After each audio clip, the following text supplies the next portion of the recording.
Hello and welcome back to season 3 of Solving the People Puzzle, where I, your host, Francois from Wamley, on a weekly basis bring you incredible, valuable content from esteemed guests in the HR community in an informal pod conversation where we unpack topical themes around HR and everything that we need to deal with on a daily basis to solve the puzzle of people.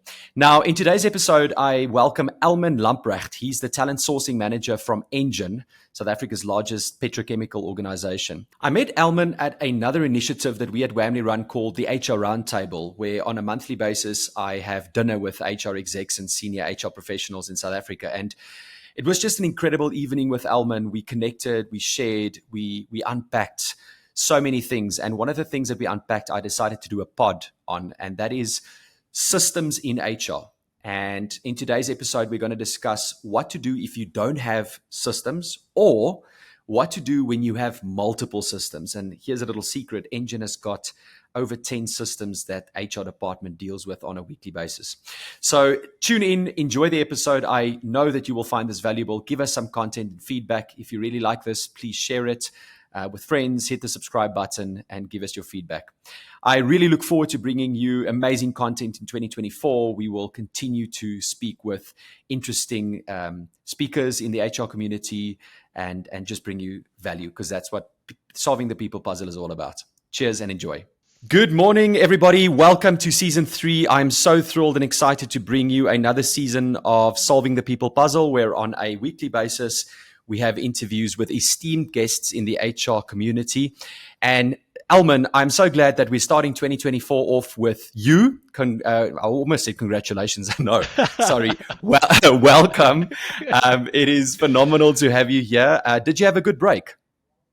Yeah, we did. I mean, we're blessed to live in a country like South Africa. It's so many things to do. It's a very beautiful country.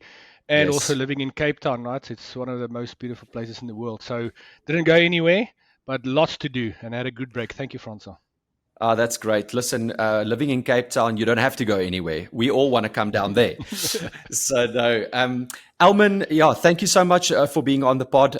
Solving the People Puzzle is a podcast that brings value to the HR community. We share multiple topics, themes, and the real point is to leave the audience listening with practical tools, tips, and techniques that they can use on a daily basis.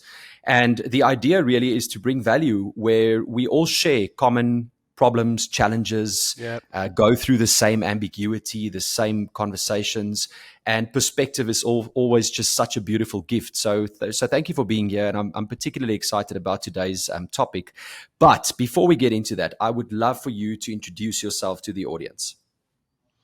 Oh, thank you, Francois. And once again, thank you for this opportunity. And I can't emphasize it enough that HR is growing.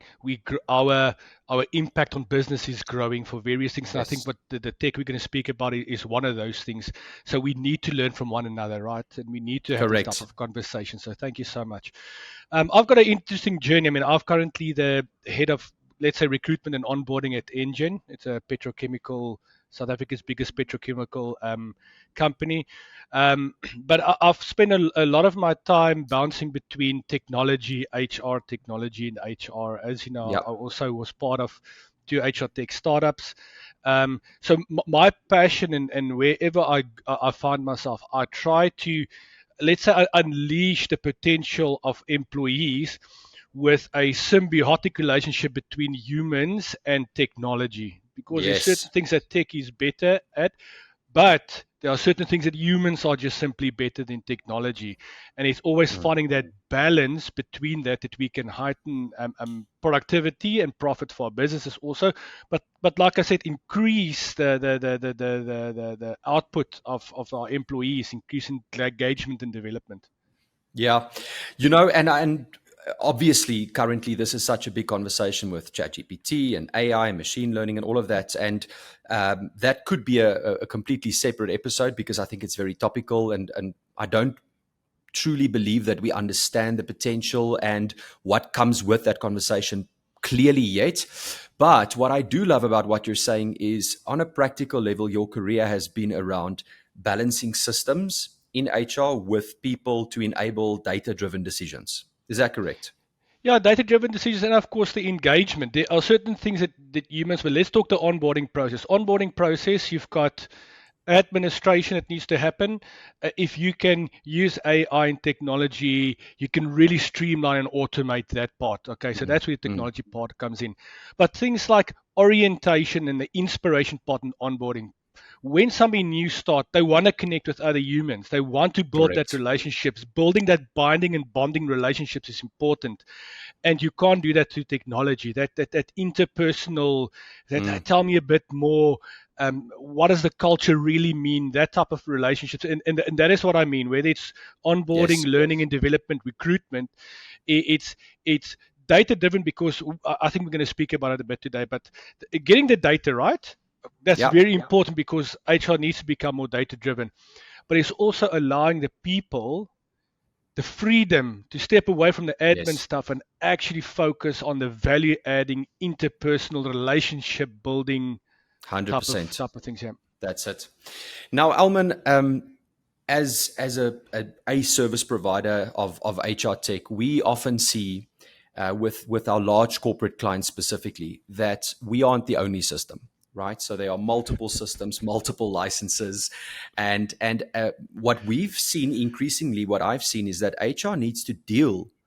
The more technology grows, the more there is an emphasis on digitalization, the more systems we start adding, and we see challenges with that. And I would love to hear from an expert who's been on both ends of the side. Let's start and unpack, what is it like managing multiple systems in HR?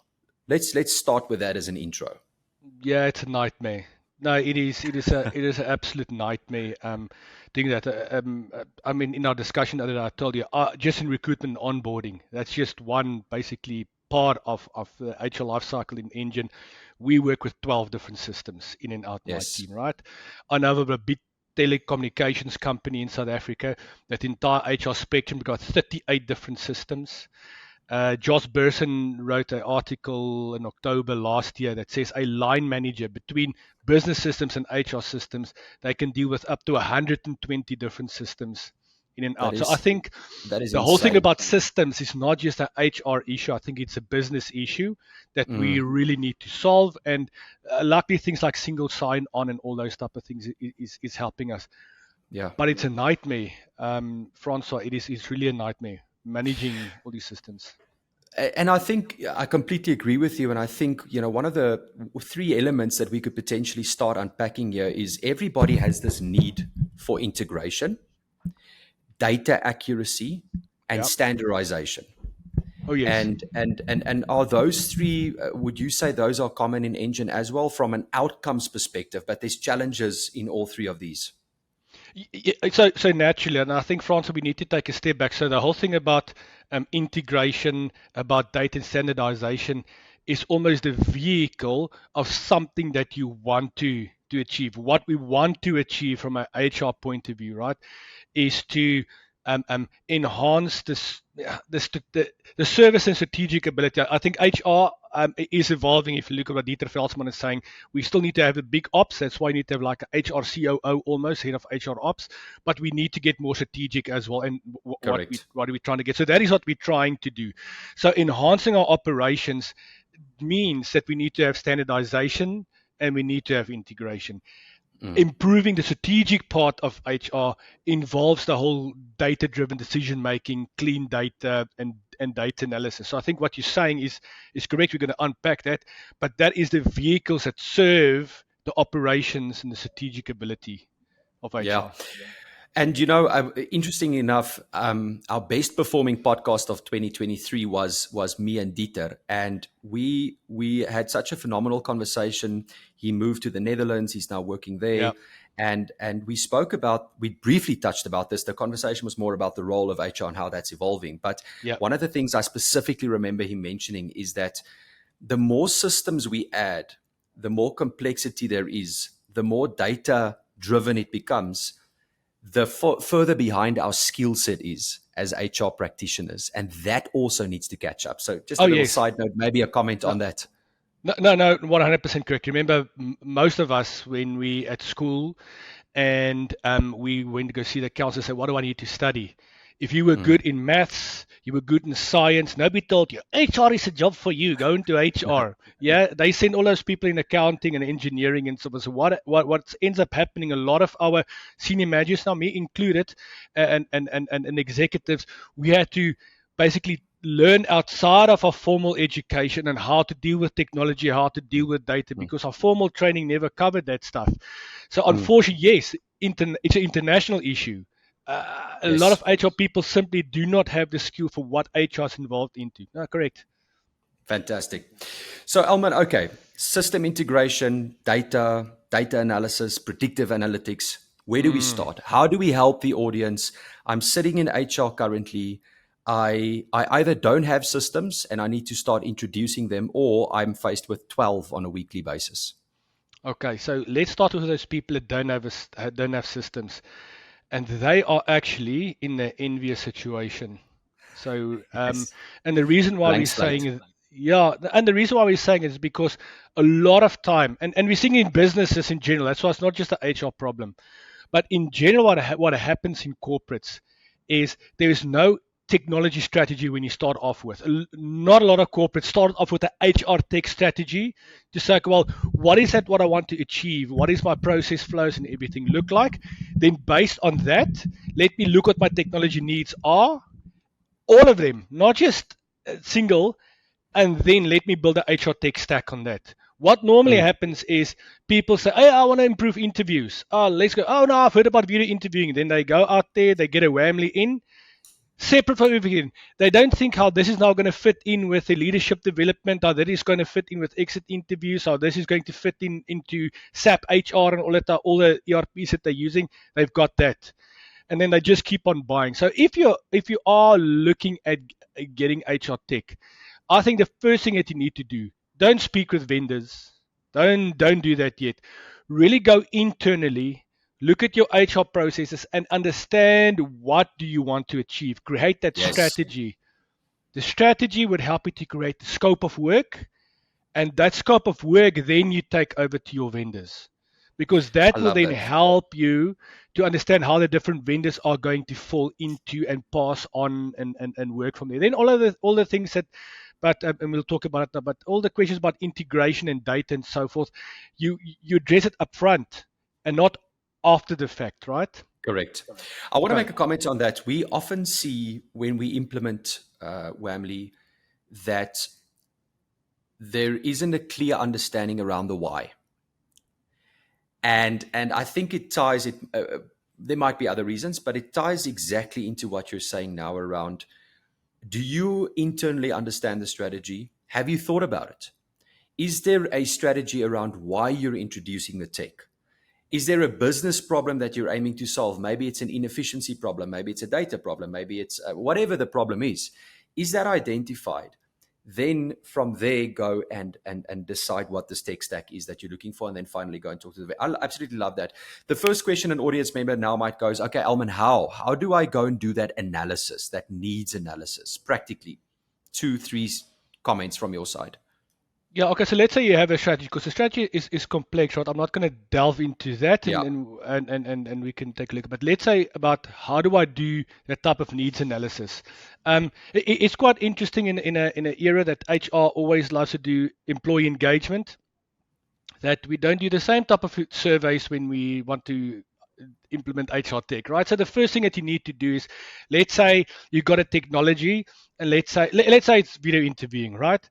The first thing that you need to do is have one-on-one meetings or focus groups with line managers and say, guys, for you, forget about technology. Tell me more about the interview process. What is working for you in the interview process? What is not working for you in the interview process? What would you like to see? What type of data would help you make better decisions? Then you go to your recruitment team or the people doing recruitment, whether it's your HR business partners or in my case, recruitment team, and say, you guys, what is working? What is not working? What other systems are you using? So it's literally just having that conversations and plotting and really understanding what these needs are. That conversations will very clearly start pushing certain things to the top, what is quite important. I mean, in recruitment and ENGEN, our recruitment process, I've mapped it out. We've done it. It's got 167 steps, right? Okay. Sure. But in that 167 steps, there are 4 or 5 items that make or break the entire process, right? And every company would have that. Once you have that, now you know what are the big 5 things that you need to speak to a vendor about. Because That's if brilliant. you do it the other way around, sorry, Francois, if you do it the other way around, you get to a situation where, because you don't know what you need, right? Then Whamley come pitches to you and all the other people, and you look at all the bells and whistles, and then you buy based on bells and whistles. Correct. And then when you And then implement, it's a mess. you don't know why, you don't know where, you don't know how, the usage goes down, so you terminate in any way, everybody's upset, and we try and understand why did we miss this opportunity. That is such valuable insight, Elmen. Okay, so this is for the crowd that do not have systems. Let's summarize that. Here's what I heard you say. Firstly, understand where are the pain points, where are the challenges, what am I trying to solve for? Get buy-in from line managers and from your HR team or whoever stakeholder is involved. From there, go and build a tech strategy with a tech stack requirement. Then only go to the market.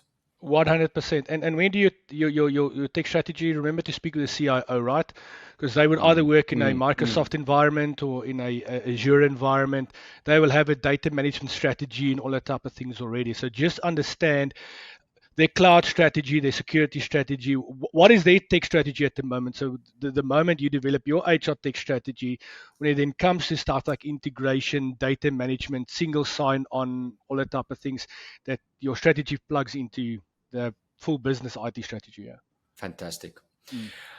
Elmen, now the second school, I'm stuck with legacy systems. There's 10, 12, 20.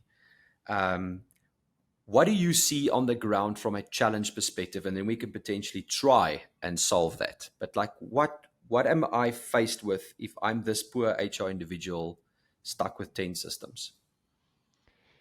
Yeah, I'll get to the solutions now, but what I can say is you need to make the best of a bad situation. It's legacy stuff. A lot of corporates are stuck in this. We're stuck in this. We're gonna forever be hamstrung with whatever foundation we've now built. I mean, it is what it is. It's like building a new modern home on a 1700-year-old castle, right? You just have to work with what you've got. Okay. But I think pain points first is people misinterpret digitization and automation. They think just because something now can be digitized, it will naturally be automated. And it's not necessarily the case, right? I mean, it's I can capture stuff in Excel now. The data is digitized. It's not to say that my reporting is automated, is it? Or let's take it a step further. It's not to say that that report is giving you the insight required to make a data-driven decision. Oh, yes. Yeah. We'll get to that, the data-driven stuff. I'm just talking about purely, people are confusing. They just think if I'm going to get to a Whamley or a success factors in recruitment or whatever system, just the fact that something is digitized, the entire process is going to be automated now. It is not the case. So the whole issue is, of course, we're in a digitization drive, which you're doing, but really understanding automation. To understand automation, you really, in granular level, need to understand the process you're working with. If it's recruitment and not just interview, I know Whamley's interview, but you need to understand the process from recruitment, from when the vacancy is opened up to the whole process, to the interview and assessment process up to the end. Plot that, look at the stakeholders, and do like the proper process flow mapping. Yes. Because once you've got that, then you can clearly identify where the systems are going to need to do handover, right? Because that is where automation normally falls over. If I'm in only working, let's say we've got 11 systems. When I'm just working in success factors, the processes there is relatively automated. Then if I go into my assessment system, whatever little part of the process there, that's quite automated. But so I've got all these different automated processes internally, but there's always now this manual intervention internally because there's no handover. Now, to solve that, to make sure that's automated and handover between the systems, and I'll get to a solution now, you need to understand that. So you need to understand that digitization, not automation, and that's a big issue. So automation is a massive, massive issue because without automation, there's manual intervention. Every time there's manual intervention, it's slow and cumbersome, but it's also faults It's also a problem Yes, because a human being opportunity to make mistakes. makes mistakes, and then there's integration issues. You know how many integration issues I'm struggling between SAP and success factors and in all the other systems. It's a Mm. I probably deal with about 10 to 15 on a weekly basis, just Yeah, integration issues. Okay, so that's yeah, the thing. Then the next thing is what you're talking about is turning reporting into insights. Every system can give you their data and give you reporting. Every system, yeah, and most systems out there, Whamley can do it, SuccessFactors, everybody's got their data.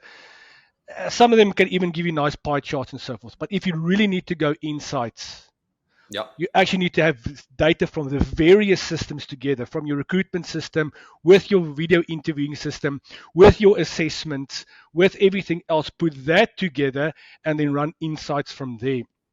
Mm. And people also, when they just meet, they think, okay, well, my systems can do the reporting, my reporting is going to be fine, which is not necessarily the issue. So that is the biggest issue with having the various systems. It comes with your automation, so there's manual or even workarounds because you didn't do your strategy properly. The data is not handing over from one system to the next. So what do? We now need to have a spreadsheet here where we now start Yes. running a spreadsheet parallel process with a system process. In the end, I end up with 11 systems and 5 spreadsheets in my And then process. one of the latest trends I've been hearing is HR departments appointing BAs or industrial engineers, people that are process driven, because I mean, not all HR people are naturally process Yeah, yeah, thinkers, which is a different conversation, but the requirement is there. I want to very add much so. something to that and ask your opinion on it. So now I have multiple processes running. I've got all these spreadsheets, all these manual interventions. One of the issues that I see in that space as well is, especially when it comes to the end where I require insights and reporting, is I don't Yeah, know what I'm reporting on. So now there's a big difference between giving whoever, my line manager, a chunk of data and answering a question. And again, it starts by, do I understand what I'm trying to solve for? yeah. Yeah, so I think again we'll get to the solutions about how to solve it because it's actually quite simple to solve this type of situation. But when it comes to reporting, and I'm going to go back to understanding people's needs, right? Mm. In HR for about 3, 4, 5 years, we keep on speaking about design thinking about the end user, yet we still don't ask people what they want. So Yeah. when it comes to reporting, for example, there's 2 types of reports. The one is your normal operational reports, right? So I need to understand from recruitment, operation report, things like time to fill, number of CVs because from a talent pipeline, I need to understand operationally so I can know how to think with it. It's nothing strategic. It's literally just pure operational reporting that you need to have. So that's the Yeah. first need. The second need is then the strategic reporting. That's what you will call insights, is where Yeah. you start running regressional analysis to do predictive analysis, or even if you just do some correlational analysis or trend analysis, just some form of insights.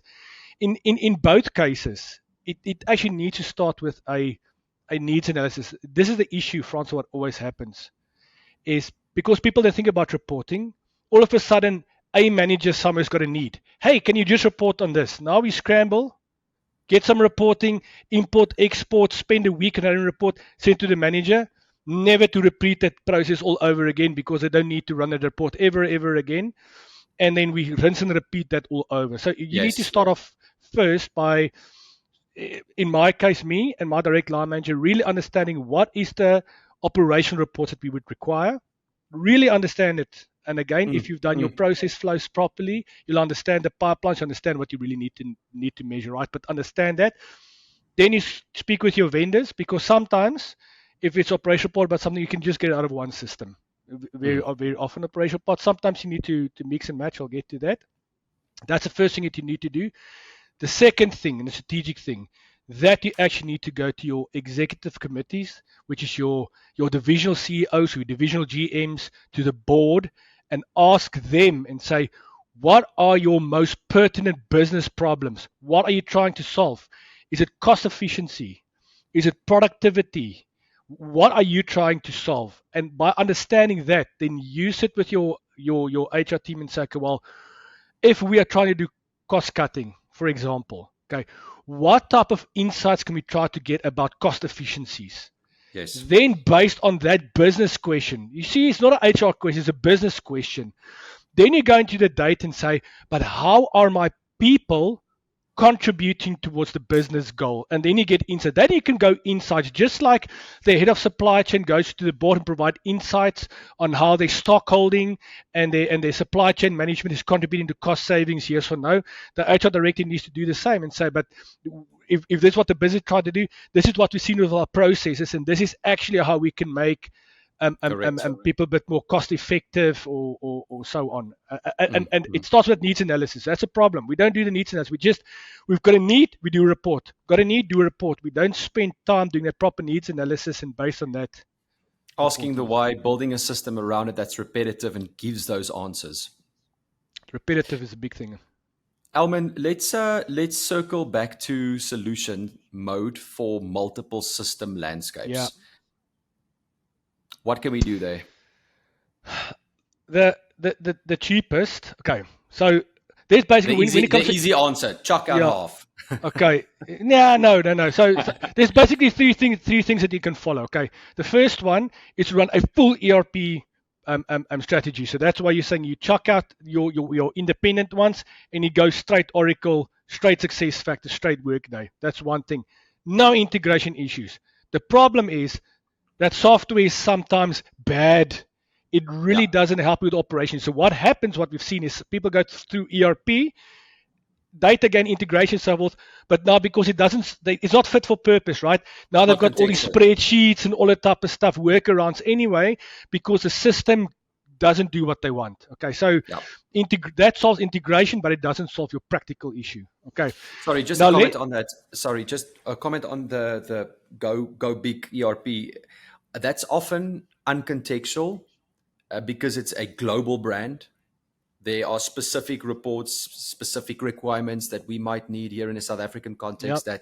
So now it's not there to begin with. The customization around that could be extremely expensive and quite understatement. Rigid. Very expensive, it takes a long time. It's very expensive. It's not agile. It's this global, and we've seen that.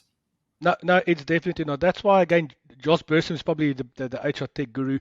He advises people build an ERP backbone, right? So have 5, 6, 7 modules in the ERP, but you need to complement that with fit for purpose software like Whamly, for example, in it. Okay, so let's say you've got that strategy now. So you've got your 11 systems, 18 systems, 36 systems, and so forth. That is there. It's implemented.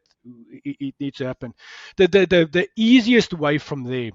People have tried to do API links with all the systems and let the data flow. The problem is if everything is like a spider web connected in an API, if one system is out, one API breaks, the whole thing breaks. So that's also the best. The best strategy is almost to create your own HR data lake or database in the middle, and then plug everything from in there. So when the data flows, let's say you need to let the data flow from recruitment into onboarding, for example, the data would go from your recruitment software into your data lake here at the bottom. And from there onwards you push it in there, and the reason why you need to do this if you need to create extra fields or manipulate the database over here, it's yours. So you've got control. You don't have to wait 18 months for SAP SuccessFactors to change a field in your database, because it's there, but also it's cheaper, right? Because you do it and it's within your environment. Once everything is here, let's start off with the end one, the reporting. All your data is now in one place. So now all of a sudden, if you really want to get insights between recruitment data, payroll data, learning data, it's all here. So then literally you can use something like a Power BI tool from there and really just export the data in, because all the data is in one case. Brilliant. Currently, we created Power BI at ENGEN, but we still have an issue because we don't have a database.